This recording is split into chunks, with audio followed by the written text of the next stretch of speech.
লক্ষ্মীপুরে আওয়ামী লীগের সন্ত্রাস আবিরের হামলার শিকার মানসিক প্রতিবন্ধী সুমন। সোহেল হোসেন, লক্ষ্মীপুর প্রতিনিধি। লক্ষ্মীপুরে আওয়ামী লীগের সন্ত্রাসী আবিরের বিরুদ্ধে মানসিক প্রতিবন্ধী সুমন নামে এক যুবকের উপর হামলার ঘটনা ঘটেছে।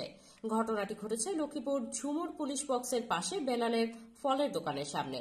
আহত সুমন হোসেন লক্ষ্মীপুর পৌরসভার ১ নং ওয়ার্ডের গনুমিয়া মিস্তুরির বাড়ি।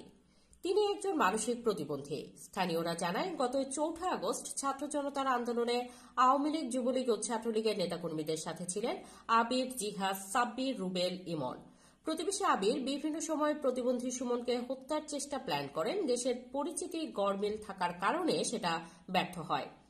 পৌরসভা ১ নং ওয়ার্ড যুবদলের সভাপতি প্রার্থী কোরবান আলী বলেন, যুবলীগ নেতা আবির, জিহাদ এলাকাতে গাঁজা, ইয়াবা, বিভিন্ন প্রজাতির দেশি বিদেশি অস্ত্র এলাকাতে বিক্রি করত। এই বিষয়গুলো নিয়ে প্রতিবন্ধী সুমন এলাকার মানুষকে জানান, এর জের ধরেই হামলা চালায়। এদিকে অভিযোগকারী আবির, জিহাদ, সাব্বির, রুবেল, ইমন আত্মগোপনে আছে।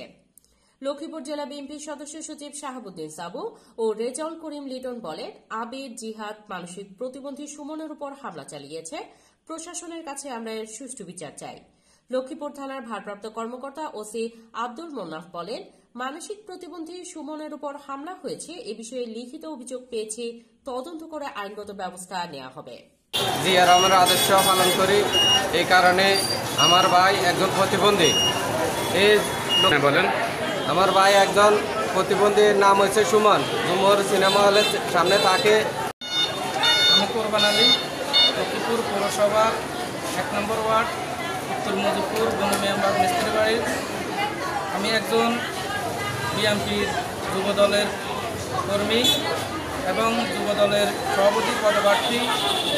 আমার ভাই সুমন আমাদের এলাকার কিছু আওয়ামী লীগের, ছাত্রলীগের পোলাপাইন মিলে